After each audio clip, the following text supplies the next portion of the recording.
Hola, pues ya llegó el tan ansiado día que teníamos ganas aquí en Red Médica de iniciar con un nuevo programa o una nueva serie de videos que se va a llamar Red Médica Care.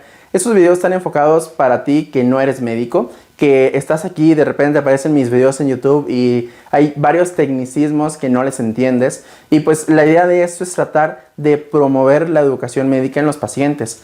Ya sea que tú padezcas una enfermedad o que tengas algún familiar que la padezca, sepas exactamente el por qué tu médico te dice o te solicita tales estudios, te da tales medicamentos y todo eso, ¿no? Este proyecto es para ustedes, entonces les agradecería mucho que me ayudaran a compartir este video, y si tú eres un médico, pues obviamente si crees que este contenido le beneficia a tus pacientes, pues no dudes en recomendárselo. En este primer video vamos a hablar acerca de la valoración preparatoria. Lo primero, ¿qué es una valoración preparatoria? Pues va a ser una valoración médica integral acerca de todas tus enfermedades, del riesgo de la cirugía, que se debe realizar, como el nombre lo dice, antes de la cirugía, que eso quiere decir preoperatoria. Tenemos otras valoraciones que se realizan como la valoración preanestésica, que eso es como que punto y aparte, pero obviamente está relacionado con la valoración preoperatoria. Al final de cuentas es un conjunto de cosas que se tienen que hacer antes de que te sometas a una cirugía.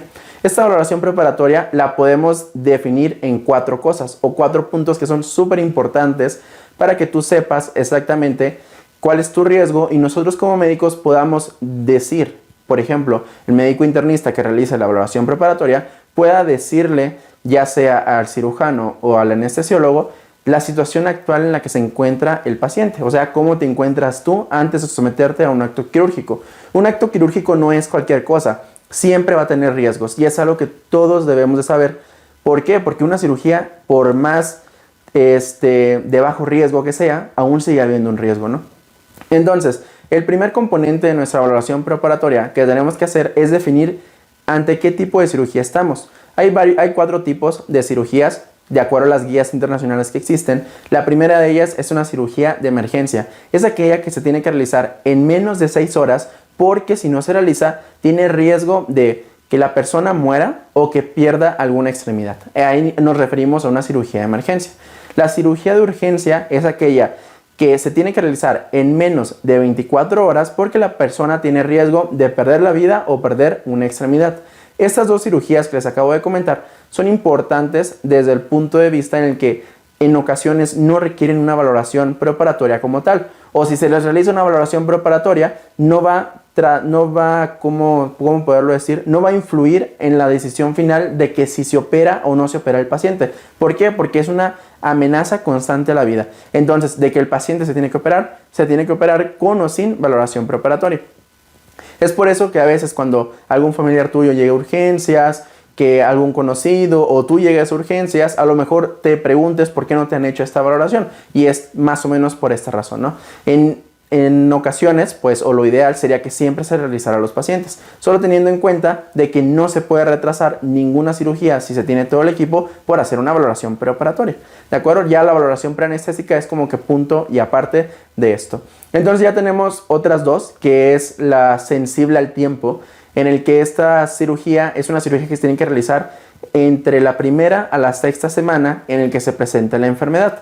Y estas situaciones se observan, por ejemplo, en las enfermedades de la vesícula biliar, como la colecistitis aguda, que es el dolor agudo o el dolor súbito que inicia de la vesícula biliar, cuando te dicen de que tuvo un cólico biliar o que se complicó ese cólico biliar. Entonces estas cirugías en ocasiones se pueden retrasar dependiendo de la gravedad en la que se presente la enfermedad hasta a 7 días, y entonces esta cirugía podría entrar en ese contexto. Obviamente son cirugías que en ocasiones se realizan dentro de su estancia hospitalaria o se egresa al paciente para que vuelva a regresar y ya se realiza la cirugía, pero esta es aquella que se realiza entre la semana y las 6 semanas. Y una cirugía electiva vamos a definirla como una cirugía que se puede realizar en cualquier momento, incluso que se puede diferir hasta más de un año y no va a alterar a los pacientes, o sea, no va a modificar tu pronóstico de vida, ¿de acuerdo? Porque es una cirugía de otra cosa, no sé, quitarle un pedazo de grasa a un paciente o cosas así, ¿no? Como los lipomas. Entonces, una vez que se estadificó el riesgo de la cirugía, nosotros tenemos que definir ahora cuál es el riesgo como tal del procedimiento quirúrgico. ¿Por qué? Porque una cosa es tu urgencia quirúrgica y luego, aparte, porque cada urgencia ya sea emergencia, urgencia quirúrgica, te va a aumentar tu riesgo de que tengas alguna complicación. Las complicaciones usualmente que se refieren son complicaciones cardiovasculares, del corazón o de los vasos, incluso de los pulmones. Entonces, una vez que definimos en qué etapa de cirugía o cuál es la necesidad de operarte inmediatamente, lo que vamos a definir es la cirugía como tal, qué riesgo tiene. Y aquí tenemos 3 tipos: de riesgo bajo, de riesgo intermedio y de riesgo elevado. Te va a aparecer una tablita en donde, ahorita a continuación, en donde te van a estar hablando de los riesgos quirúrgicos.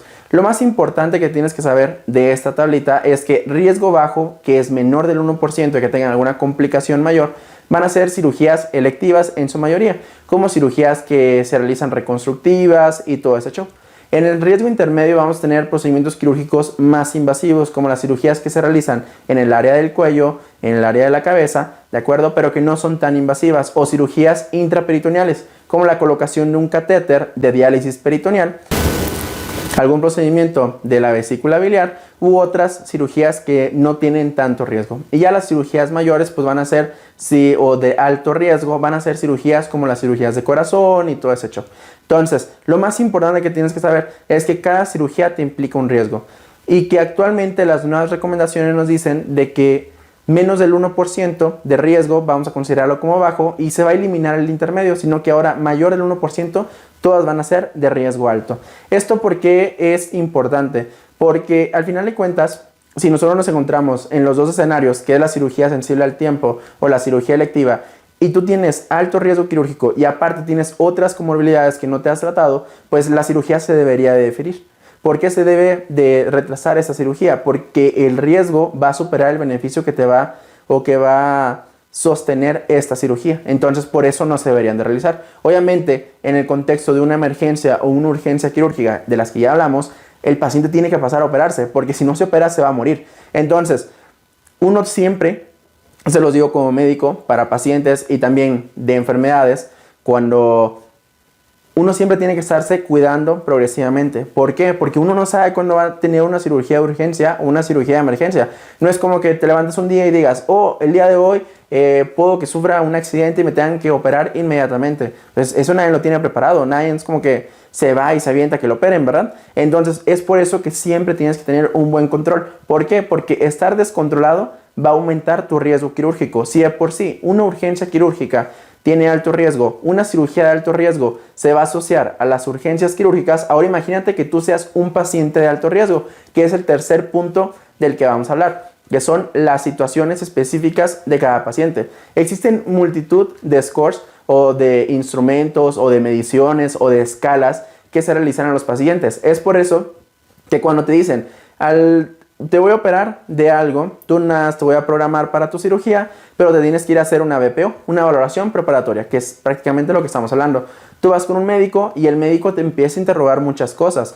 Te empieza a preguntar si has tenido dolor de pecho. Te empieza a preguntar si tienes historia de que has tenido infartos. Te empieza a preguntar si tienes hipertensión y si te tomas tus medicamentos. Si tienes diabetes y si te tomas tus medicamentos. Te empieza a preguntar cuánto mides, cuánto pesas. Te calcula tu índice de masa corporal. Y además te empieza a preguntar si eres una persona sedentaria, si pasas mucho tiempo sentado o si tu familiar, si acompañas a un familiar, principalmente a un adulto mayor, te pregunta si el paciente está mucho tiempo en cama. Todo esto con la razón de identificar varios factores de riesgo. ¿Para qué? Factores de riesgo de desarrollar alguna complicación cardíaca como un infarto durante o después 30 hasta 90 días después de la cirugía.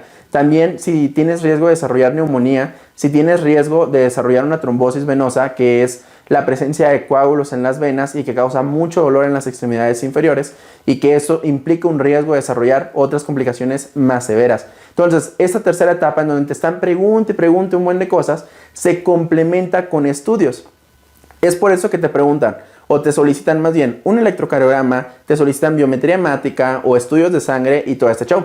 Entonces, de esos estudios, ¿realmente son todos necesarios?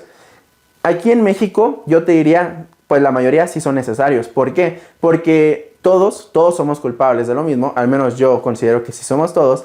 Tenemos mal control de nuestras enfermedades, no nos hacemos chequeos de forma semestral o de forma anual. Tampoco estamos acudiendo con un médico para que nos esté revisando a ver si tenemos alguna enfermedad. Entonces tú llegas a hacerte una valoración preparatoria e incluso a algunos pacientes les llegan a descubrir ahí que tienen diabetes, que tienen hipertensión, que tienen enfermedades del riñón, etc. Es por eso que al menos yo considero que sí son necesarios. Pero si nos vamos de acuerdo a los lineamientos que se utilizan en Estados Unidos, en Canadá, en España, vaya, primer mundo como tal, te dicen, por ejemplo, el electrocardiograma, que es el estudio que se utiliza para ver cómo está funcionando el corazón y cómo se está contrayendo. Porque recuerda que el corazón, ya veremos en videos más adelante, si así ustedes quieren, se va a contraer o va a tener un impulso propio que genera electricidad. Y esta electricidad se ve reflejada en un electro de electricidad, cardiograma, ¿no? De trazo del corazón. Entonces, este trazo realmente solamente está indicado en los pacientes que tienen alguna historia cardiovascular, dolor de pecho, infarto, hipertensión, consumo de tabaco, diabetes, sedentarismo, que tengan obesidad, vaya, muchos de nosotros, o casi la mayoría de la población mexicana, es cuando estaría indicado realizar un electrocardiograma. En pacientes que están asintomáticos no está indicado que se realice un electrocardiograma, siempre y cuando sea una cirugía de bajo riesgo, de las cuales ya viste una imagen.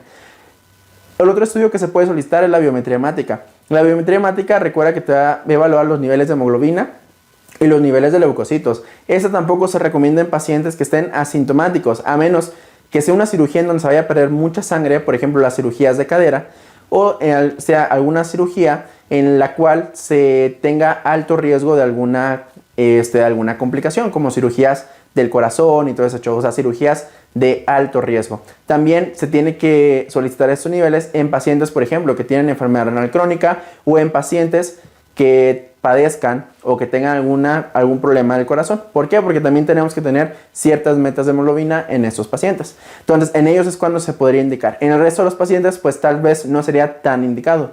Hay otros estudios, como los estudios de la coagulación sanguínea, igualmente se recomiendan solamente en población asintomática o pacientes que padezcan del hígado o pacientes que ya se conozcan con historia familiar o ellos mismos de padecer de problemas de la coagulación sanguínea.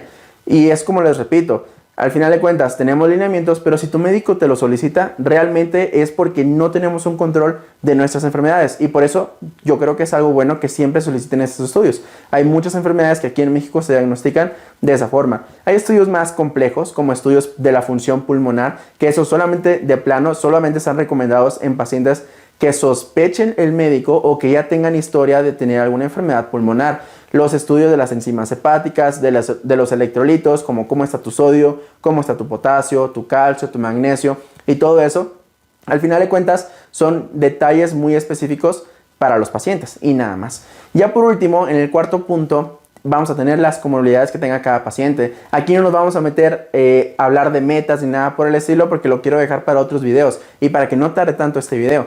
Al final de cuentas hay que ver si el paciente está controlado o no está controlado de su diabetes, de su hipertensión, que es lo principal que tenemos.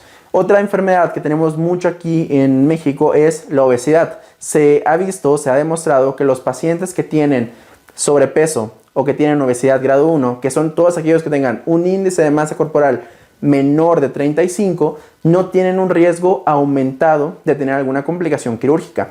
Pero los pacientes que tienen un índice de masa corporal más de 35, ellos sí, de forma simplemente por tener su obesidad, que es grado 2 y grado 3, tienen aumentado riesgo de forma independiente de que tengan alguna complicación. Aparte de todo, tienen ese riesgo adicional. Entonces, es por eso muy necesario que siempre estemos tratando de tener un estilo de vida saludable, comer sano, tratar de hacer ejercicio y si padecemos de alguna enfermedad como diabetes, como hipertensión, pues tratar de mantenerlas controladas, tomándonos nuestros medicamentos, asistiendo al médico para ver cómo estamos mejorando o no mejorando y todo eso.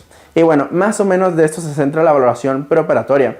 Me gustaría saber qué opinas de este video, si te ayuda, si ya sabías todas estas cosas tú como paciente o si estas cosas te han resultado porque vayan a operar a un familiar tuyo próximamente. Me puedes seguir en mi cuenta de Instagram que te va a estar apareciendo por aquí y ahí me puedes preguntar más cosas o en los comentarios de este video me puedes preguntar ciertas dudas que te hayan quedado o dudas que tengas acerca de procedimientos que se le vayan a realizar y obviamente yo te puedo comentar, pero recuerda, lo más importante siempre es que tú acudas con tu médico para que él te dé la información necesaria porque al final de cuentas él es el que te va a estar valorando. Bueno, me despido de ti, espero y este primer video te haya gustado. poder continuar con este proyecto de Red Médica Care y pues nos vemos hasta la próxima. Chao, chao.